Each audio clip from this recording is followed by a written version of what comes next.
Jesus ensina que a oração deve constar de 6 itens.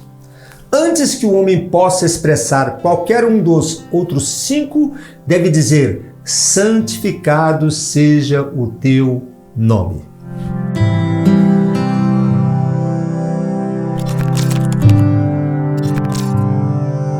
Certa vez Moisés estava no monte cuidando do rebanho. De repente, ele viu um arbusto em chamas que, contudo, não se consumia. Depois de alguns instantes, ele se aproximou para ver o que era.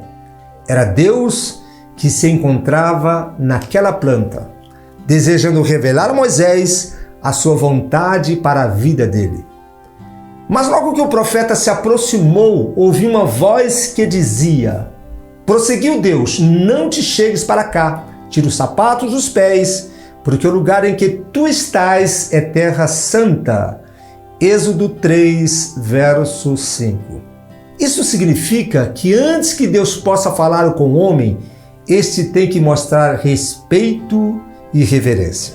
Muitas pessoas só se lembram de orar em caso de extrema necessidade. Isto é, quando tem um problema que não podem resolver por si mesmas. Suas orações se centralizam nelas e naquilo que querem de Deus. É por isso que são poucas as pessoas que realmente oram com poder. Jesus disse que temos que colocar Deus em primeiro lugar. Santificar quer dizer respeitar, reverenciar. Notemos, porém, que Jesus não nos manda santificar o nome de Deus. Antes, o que fazemos é uma petição. Pedimos que Ele faça algo que nós não podemos fazer. Pedimos que Ele santifique o próprio nome. O homem profano não pode fazer nada para Deus enquanto o Senhor não fizer alguma coisa em favor dele. Suponhamos que um pintor, o maior gênio de todos os tempos, dissesse: vou subir até o espaço para pintar o céu. Nós nos riríamos dele. Do mesmo modo, é impossível o homem santificar o nome de Deus. Se fôssemos tentar escurecer o céu com piche, só conseguiríamos nos sujar. O céu continuaria do mesmo jeito. Então, o que Jesus quis dizer com essa frase? A ênfase da sentença não se encontra no vocábulo santificado, mas sim em nome. A Bíblia é um livro de nomes. Cada nome tem um significado próprio, com a finalidade de revelar o caráter da pessoa. O nome Jesus, por exemplo, significa Deus é salvação. Foi por isso que o anjo disse a José: ela dará à luz um filho, a quem chamarás Jesus, porque ele salvará o seu povo dos seus pecados. Mateus 1, verso 21. Quando André levou seu irmão a Cristo, o Senhor disse: tu és Simão, o filho de João. O nome Simão significa areia e era uma descrição de seu caráter. Mais tarde, sob a influência de Cristo, ele se tornaria uma nova pessoa. Assim sendo, Jesus disse que seu nome seria mudado. Serás chamado Cefas, que quer dizer Pedro, uma rocha sólida e inabalável. E o levou a Jesus. Jesus, fixando nele o olhar, disse: tu és Simão, filho de João, tu serás chamado Cefas, que quer dizer Pedro. João 1, verso 42. Saber o nome de uma pessoa significava conhecer a pessoa. Assim, o nome de Deus contém a revelação de sua natureza.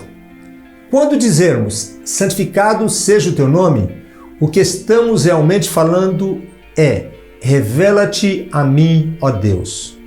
Jó disse: poderás descobrir as coisas profundas de Deus ou descobrir perfeitamente o Todo-Poderoso? Jó 11, verso 7. A resposta é não. O homem só pode conhecer a Deus na medida em que o Senhor se revela a ele. Certo poeta expressou uma dúvida que ocorre a todos nós às vezes. Será que há mesmo alguém lá em cima me ouvindo?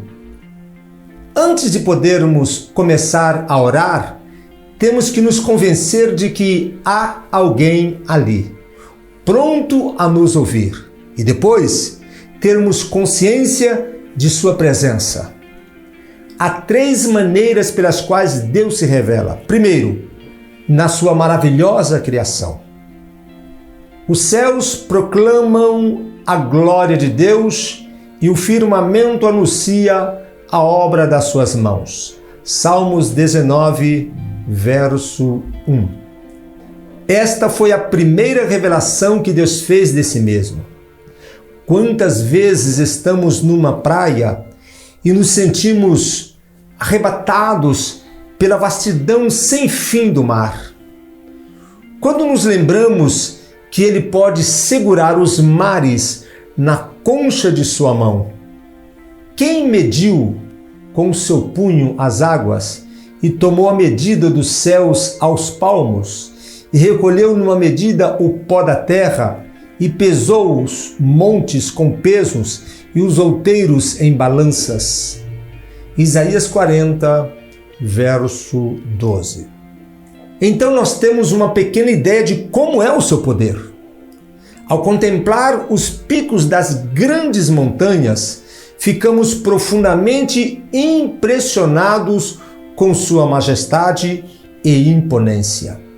Jesus olhou reverentemente para o lírio do campo e viu nele a glória de Deus. E pelo que haveis vestir, por que andais ansiosos? Olhai para os lírios do campo, como crescem, não trabalham, nem fiam. Contudo, vos digo que nem mesmo Salomão, em toda a sua glória, se vestiu como um deles. Mateus 6, verso 28 e 29. A terra está repleta do céu. Cada arbusto de mato arde com a presença de Deus. Quando olhamos para os céus, vemos a imensidade de Deus. Depois olhamos para o floco de neve e vemos sua perfeição. Um pôr do sol nos fala de sua beleza. Contudo, o homem moderno aventura-se a usar seu próprio conceito da divindade a fim de suprimir esta revelação de Deus. Em vez de orar pedindo chuvas, nós pensamos em chuvas artificiais. Nós podemos bombardear as nuvens com substâncias químicas para provocar chuvas. Mas quem fez a chuva? Mas quem fez as nuvens? Jesus contou a história de um homem rico que se parecia muito conosco. Propôs-lhes então uma parábola dizendo: o campo de um homem rico produzira com abundância. E ele arrazoava consigo, dizendo: que farei? Pois não tenho onde recolher os meus frutos. Disse então: farei isto, derrubarei os meus celeiros e edificarei outros maiores, e ali recolherei todos os meus cereais e os meus bens. Lucas 12, verso 16 ao 18. Eu, meu. Não há a menor centelha da presença de Deus. Ele não vê o Deus Criador de todas as coisas. Em segundo lugar, Deus se revela através de pessoas. Em Moisés, temos uma visão da lei de Deus. Amós revelou-nos a justiça divina. Oséias, seu amor. E Miqueias, seus padrões de ética.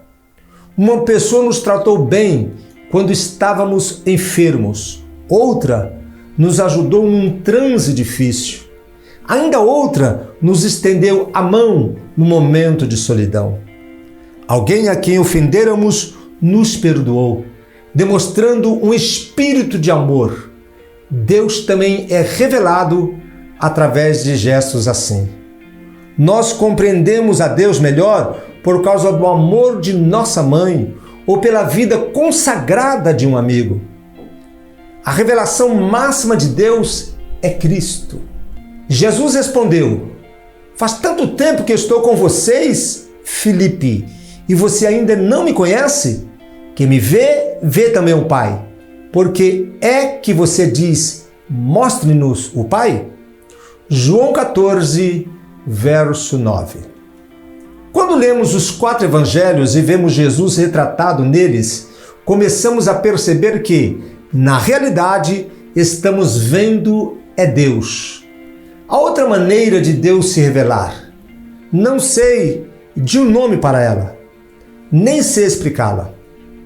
Poderíamos denominá-la de a voz que é um cício tranquilo e suave, ou as impressões do seu espírito em nós. Eu posso testificar de algumas vezes, talvez bem raras, quando sentimos ter recebido uma palavra direta dele. Samuel ouviu Deus falando com ele de viva voz. Se conhecemos a Deus, podemos dizer: santificado seja o teu nome. Isto é, torna-nos mais cônscios de ti, ó Deus, para que possamos compreender-te melhor. E quando nossa mente está inteiramente tomada por Deus e nós fixamos os olhos nele, os pecados que nos assediam perdem domínio sobre nós e nós nos tornamos mais prontos a ouvi-lo e obedecê-lo. É uma condição que nós precisamos preencher se quisermos orar com poder. Essa mensagem faz parte de uma série sobre a oração do Pai Nosso. Para acompanhá-la, se inscreva no canal e ative as notificações. Tenho certeza que isso ajudará a edificar mais ainda a sua vida. Deus te abençoe em Cristo Jesus.